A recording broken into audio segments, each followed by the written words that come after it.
O campo de concentração Auschwitz I foi inaugurado no dia 20 de maio de 1940. Era o centro administrativo dos campos e é nele que se localiza a famosa placa com a frase Arbeit macht frei, que quer dizer o trabalho liberta. O campo serviu mais para a utilização do trabalho forçado dos prisioneiros, mas foi nele que os nazis testaram a primeira câmara de gás. O teste inicial com o gás Zyklon B matou 850 prisioneiros polacos e russos em setembro de 1941.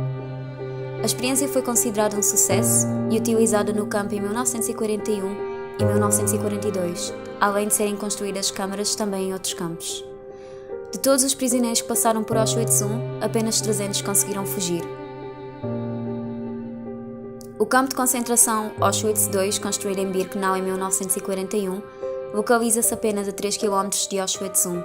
O objetivo principal do novo campo era efetivamente o do extermínio. É este o campo mais conhecido pelas pessoas e onde se matou mais judeus. Era equipado com 4 crematórios e câmaras de gás, as quais podiam receber, cada uma, cerca de 2.500 pessoas por vez. As mortes em grande quantidade começaram a acontecer no ano 1942 e em Auschwitz II morreram aproximadamente 1 milhão de judeus e 19 mil ciganos.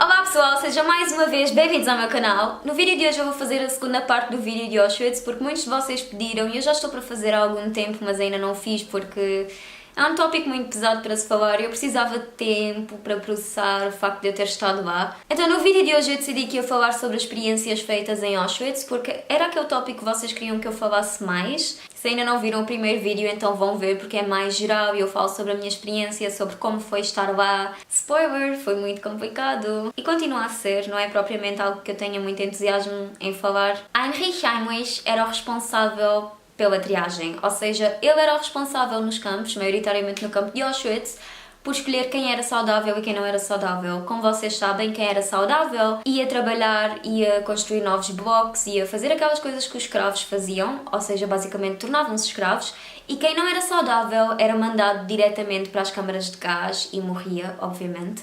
As crianças menores de 18 eram logo mandadas também para a câmara de gás porque, de acordo com os nazis, elas eram consideradas inúteis porque uma criança não podia fazer trabalhos tão pesados, então eles pensavam que mais valia matá-las. Ninguém tinha culpa, eram pessoas completamente inocentes e aqueles idiotas, aquele anormal do Hitler, decidiu que não gostava de uma determinada raça, que não gostava de judeus, não gostava de homossexuais, não gostava de ciganos. O pior é que ele achava que estava a fazer um favor ao mundo. Um dos médicos mais conhecidos de Auschwitz, e eu acho que é basicamente o médico mais conhecido de todo o Holocausto, era o Mengele, que por acaso se refugiou no Brasil. Mengele era um oportunista, vocês não têm noção. Mengele teve o conhecimento daquela pesquisa de herança genética e ele achava que essa pesquisa de herança genética era o caminho dele para a fama que ele tanto queria no mundo da medicina. Então ele olhou para Auschwitz como uma oportunidade porque ele dizia que nunca tinha havido algo assim e que nunca no futuro próximo voltaria a haver algo assim, então ele não podia desperdiçar a oportunidade. Ele via que com a pesquisa de herança genética iria alcançar a fama que ele tanto queria e ele acabou por alcançar a fama, sabem? Mas não foi por boas razões. A maior parte das experiências que ele fazia era em gêmeos. Ele fez experiências em cerca de 1500 gêmeos, dos quais apenas 183 sobreviveram. E médicos fazem um juramento de que não podem prejudicar os pacientes. Eles literalmente juram pela vida, juram por tudo, que não podem prejudicar os pacientes. E depois temos otários a fazer isto. Tipo, eu não sei, isto não entra na minha cabecinha. Basicamente, a experiência que ele mais fazia era, por exemplo, testar as cordas vocais. Ele gostava de saber porque é que um gêmeo tinha uma voz assim mais aguda e o outro gêmeo tinha uma voz mais grave. Se calhar seu burro, porque são pessoas completamente diferentes. I was not a twin, but I was like a twin. I was there with my older brother, who was less than a year older than me. When we got to Auschwitz, other Jewish prisoners came and searched between the lines for twins. They were pushing and shouting out in a number of European languages. They shouted that they were looking for twins. Someone whispered to us in Yiddish, which I understood. He said, "If you come out as twins, you will stay alive." That's how we ended up in the lab as twins. But in fact, we were not twins. I don't know to this day exactly what they did.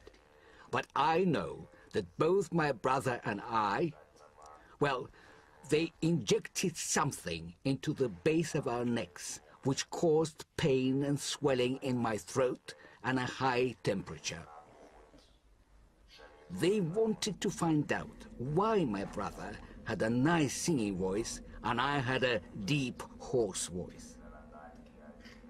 I don't think that by trying to find these differences and performing this operation that they could come to any scientific conclusion. I have serious personal problems with Mengele, a very big traumatic problem, because I sometimes think if it wasn't for him, I wouldn't have stayed alive.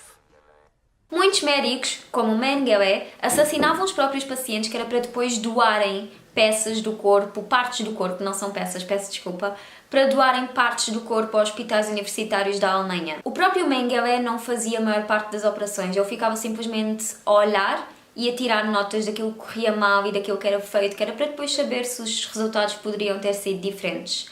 Portanto, se alguma coisa corresse mal, ele pegava noutra pessoa ou noutro par de gêmeos e voltava a fazer a experiência até correr bem. Cerca de 70 a 90% dos recém-chegados ao campo eram logo sentenciados à morte nas câmaras de gás.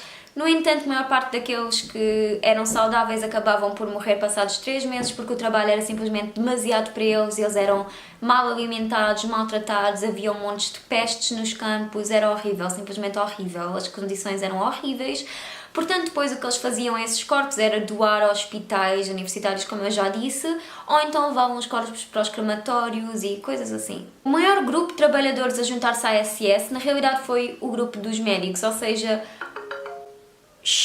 a maior parte das pessoas que estavam a trabalhar em Auschwitz eram médicos. Outro tipo de experiência que faziam em Auschwitz, e este também é muito complicado de falar, os soldados alemães que estavam em guerra, porque isto aconteceu tudo durante a Segunda Guerra Mundial, os soldados alemães que estavam na guerra, eles sofriam ferimentos muito, muito graves. Então o que é que os médicos da SS fizeram? Eles pegavam em prisioneiros de Auschwitz e tentavam recriar os ferimentos que os soldados alemães...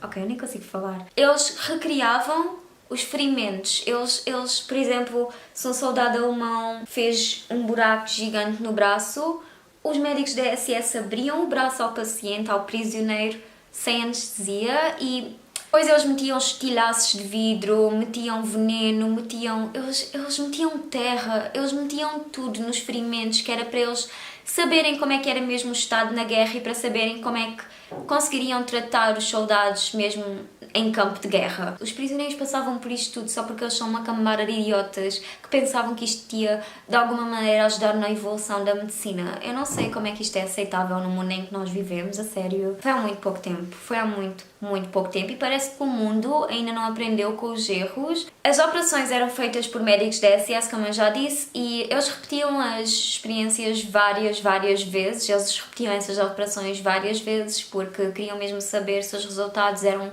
corretos. O que eles faziam era retirar ossos, retirar músculos completamente saudáveis e depois eles colocavam pedaços de vidro, colocavam terra e colocavam bactérias nas feridas abertas. When 6 of us were summoned in August 42, I was sure that I was being summoned for execution. They gave me a clean shirt and a clean bed, and that was a shock.